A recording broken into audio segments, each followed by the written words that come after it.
Yes, indeed. Let's get right into it. What's up, gang? It's your boy Vince here and your other host, Russ here. Russ, how we doing, my friend? Same as 5 minutes ago. uh, well, I am excited. I was thinking this was going to be a boring finals, but it'll be okay if the Thunder lose. Hey, you know what? We're gonna have some fun topics to talk about now that we know who's gonna be playing in today. I said today. My brain is everywhere, you guys. I had a long day of work. Now that we know who is gonna be matching up today, I can't stop. Now that we know who's gonna be matching up in the NBA Finals for this year, we got the Indiana Pacers against the Oklahoma City Thunder. We got a lot of fun things to talk about, folks. So stay tuned. First and foremost, of course, as always, if you're not subscribed, please hit that subscribe button. 75 to 80% of you guys are watching this video and you're not subscribed. That's terrible. It's free. If you enjoy the videos, hit a like, share with your friends. We got content coming as much as possible. And it makes us want to do more content when we know that there's people that want it. So if there's anything that you do enjoy it, just let us know. Please leave a comment down below. And as we talk about certain topics, feel free to let us know your thoughts down below. All right, you guys, let's get right into this. All right. We got some amazing things going on here. We're going to start with the first topic. We're going to kind of fast speed through everything as much as possible. So obviously, now we know who's playing.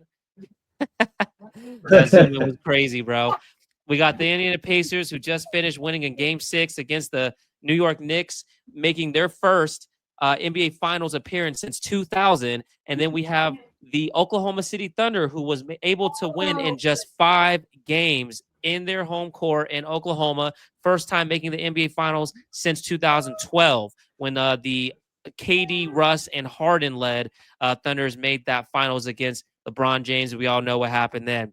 So right now we have two teams who have 0 NBA titles for their franchise. Somebody's going to go home with one. Now, the first question we see here, folks, is what is the narrative heading into these finals? We knew when the playoffs just started, a lot of people wanted the Lakers to go all the way. A lot of people wanted the Knicks to go all the way. A lot of big market people, right? That's usually what the narrative is. In this particular case, we also had a situation, too, where they saw Minnesota against the Knicks, right? Because you had the narrative of the Knicks and Minnesota having the trade situation with Randall and Cat. That was going to be a good narrative for people to talk about. Mhm. Unfortunately, both teams lost, right? So now we want to talk a little bit about the narrative going into this matchup with the Pacers and the Thunder. Rush, you take it away, and then I'll kind of finish it until we go into our next topic. So I'd say some of the narratives heading into this this postseason, all postseason long was: do the Thunder have enough experience to be able to go to the NBA Finals and actually win themselves a championship? Because as time has told us before, they're too young. They can't do it. But you know what? They're changing my mindset. They're not. It's not about being too young. They've already had a little bit of some of the obstacles that championship teams have to go through on the way to a title. They have to experience, which is losing in the second round last year as a number 1 seed, being number 1 seed again this year, and you know going down to a game 7 against the Nuggets, which I would honestly say that was, if that was the NBA Finals, that would have been a great finals, because that was a great series. The Thunder being down 1-0 to the Nuggets to start the series with that Aaron Gordon clutch, 3-pointer by Russell Westbrook assist. That was clutch. That was a series for the ages. But unfortunately, that is not the finals. The finals we have here is the Thunder versus the Pacers. If this was like Steph Curry versus the Thunder, yes, experience would matter, age would matter. But both teams not having that experience, man, I got a good take here, because this is true. The Pacers have never been there. Well, the Pacers themselves were one time with Reggie Miller in the year 2000. But these specific Pacers on this team, Tyrese, Pascal, Andrew Nembhard, Miles Turner, the gang, they're all here for the first time in the NBA Finals. So they haven't had that experience. The Thunder, they themselves have not had this experience. But what time has told me is that the Thunder are more experienced in this kind of situation than I think that the Pacers are right now. The Pacers haven't gone through that, I'd say, collective heartbreak. I mean, yes, one could say last year they did in the Eastern Conference Finals against the Boston Celtics, but it's one of those situations where the Thunder have that poise. They hold themselves a certain way. They're able to take it to that next level, and they've shown us this year by, I think, getting even 10 more games more than they did last year, including the playoffs. I mean, I think they're one of 4 teams to ever win 80 games in a collective, season with regular season plus playoffs included. That's a feat that is.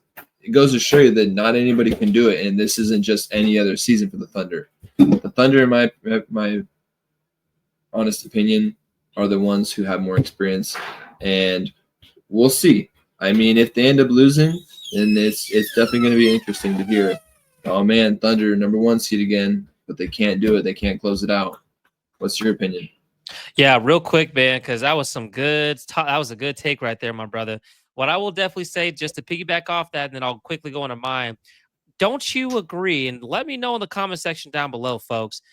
We were robbed of a solid Western Conference Finals. The Western Conference Finals really was round 2 against the Denver Nuggets, arguably. That's not even an argument. It was because they were the only team to force this Thunder team to at least a game 7. That's the reason why a lot of people, including myself, didn't exactly predict that the Thunder were going to be able to come out of that series. Because when you're playing against the best player in the league in Jokic, and you have a well-rounded team, at least the starters for the most part, who are cohesive. They've been there before. They've won a title for the most part before, with the exception of Christian Brown. When he was on the bench, he wasn't starting at that time. And, of course, Russ wasn't a part of that team as well. I thought that they were going to give more a run for the money. And one could argue they could have had injuries not failed the Nuggets in the end.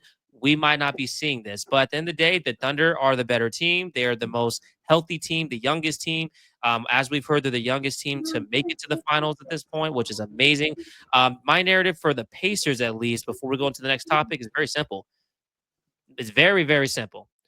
We have been seeing a lot from not only Tyrese Haliburton, but this Indiana Pacers team, starting from round 1, game winner, right? To clinch it, win it, 4-1, game 5. Then you go to the round 2 against the Cavs, another game winner. Then you got the series against the Knicks, another game winner. My question is, are we going to see a game winner in the finals? Because if that is historic. The Pacers are already on a historic run right now as it is. It's just not being talked about as much because of what the Thunder are doing and what the Thunder have been doing all season long.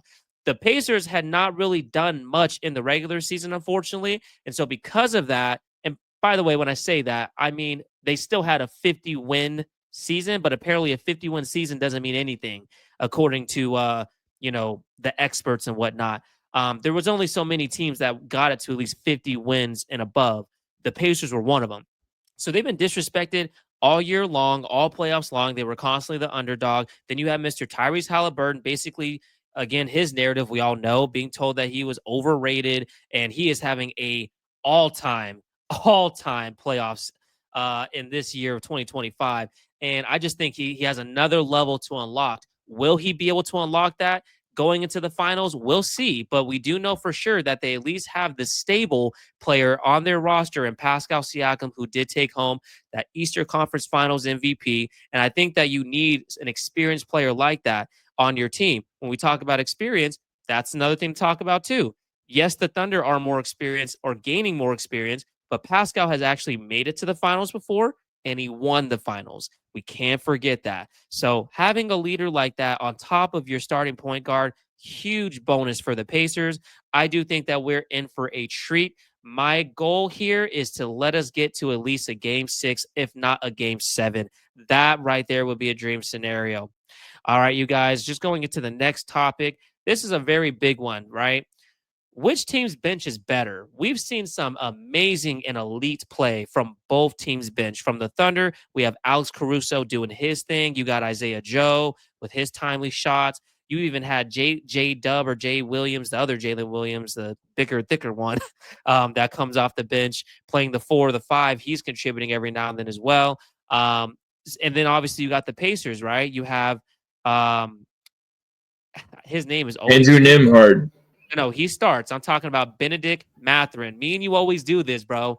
Benedict Mathurin. Then you also have Obi Toppin. That's right. TJ McConnell. So, yep. In terms of the bench, real quick, Russ, who do you think is going to win the bench battle? The big battle? The bench battle. Who do you think is going to win the bench battle in this series? I mean, to me, I guess, well, I won't even go into it yet, but the Thunder. They're winning the bench battle. I don't even think it's no doubt in my mind that I think the Thunder's bench is better. But which starting crew is better? That's why I think this series is interesting, because you don't think the Pacers is too flashy, their starting crew. But I mean, they're sneaky. That's why I think that even though the Thunder's bench can destroy the Pacers bench, I think that it's going to be interesting to see, because Miles Turner is no joke. But I think the Thunder's bench just beats out the Pacers, yeah. See, and that's the crazy thing, man, because when I look at the bench for the Pacers, I'm thinking they match up very well. In fact, they actually get a little more contribution from their bench. You got Obi Toppin just in that clinching game against the Knicks with 18 points, 6 rebounds. You had Thomas Bryant with 11 points, 3 rebounds. And then we already know what TJ McConnell is capable of. He's basically another extension of Tyrese Haliburton, but just less tall, less athletic. But he really dictates the pace off the bench, so it allows the team to keep playing the way that they want to play. I actually think, in this case, the Pacers might actually edge out the Thunder in terms of the bench play. But as far as the starters, as you mentioned, that's where it gets a little bit dicey. So maybe we'll talk about that another time. I kind of want to see how the starters play to start the series before we talk about it. But I actually think that's a very exciting matchup to see. Obviously, you got, the next topic here, Haliburton versus SGA. You got the best point guard versus the best point guard who just won MVP. And then as far as the 2 goes, you got Andrew Nembhard going up against Lou Dort. At the 3, you got Jalen Williams going up against Andrew Nesmith. We got to put some respect on his name after that last, go against the Knicks. And then at the 4 and 5, you got Chet and Hardenstein against Turner and Siakam. That's a solid 5-on-5 right there. So I think we're in a treat for a very good series. I wouldn't say it's a wash for the Thunder, but I also wouldn't say it's a wash for the Pacers. I think we're going to see something very, very good. Battle of the Young Stars. Like I said, man, I've been Pacers basically since I think round 2, if I'm not mistaken. And as far as the Battle of the Stars, I'm going to tell you right now, maybe it's just blind faith, but hey, I'm going to go all the way. I think Tyrese Haliburton is going to have a series of a making. He is going to solidify himself in this series that he is a superstar. And after they disrespected this man, not giving him the Eastern Conference MVP, and I see all these trolling videos of him, pretending, thinking he was going to get it, and then boom, psych, it went to Siakam. I think he's gonna want to get that Finals MVP. He's gonna probably be a little more aggressive. We're gonna see him be a lot more aggressive in terms of scoring, because we know what he can do passing wise. But I think this is a matchup that Tyrese is gonna solidify himself against the MVP and the best team in the league. What's your take, real quick? I mean, somebody told me that whole thing Tyrese did was trying to do what Drewski impersonation, basically. You know what I'm talking about? Yep. Drewski? Yep. Yeah, somebody showed me that he was trying to do that. I don't know. I think that's kind of a reach. I low-key think he actually thought he was going to get it. But he played it off real cool. Because then as soon as Pascal held it up, you could see Tyrese in the back like clapping, like, yeah, like he expected him to. I think a lot of people were shocked that Tyrese didn't win it. I mean, when you think about it, yeah, it makes sense. I mean, Pascal was just consistent all around, it felt like. Yeah, I mean, you've been Pacers all the way, and to me, we're not going to get there yet.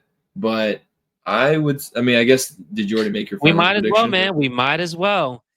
Okay. Let's all right, because you go first, brother. Because SGA, to me,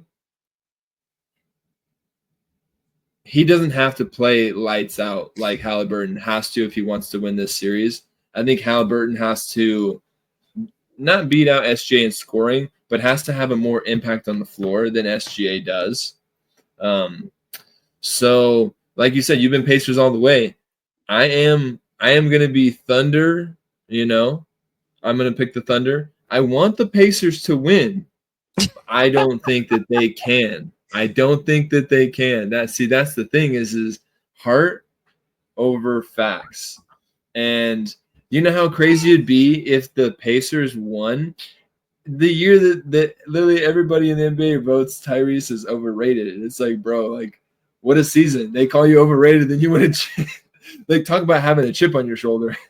And the Thunder have the second best odds all season long, only short behind the Celtics.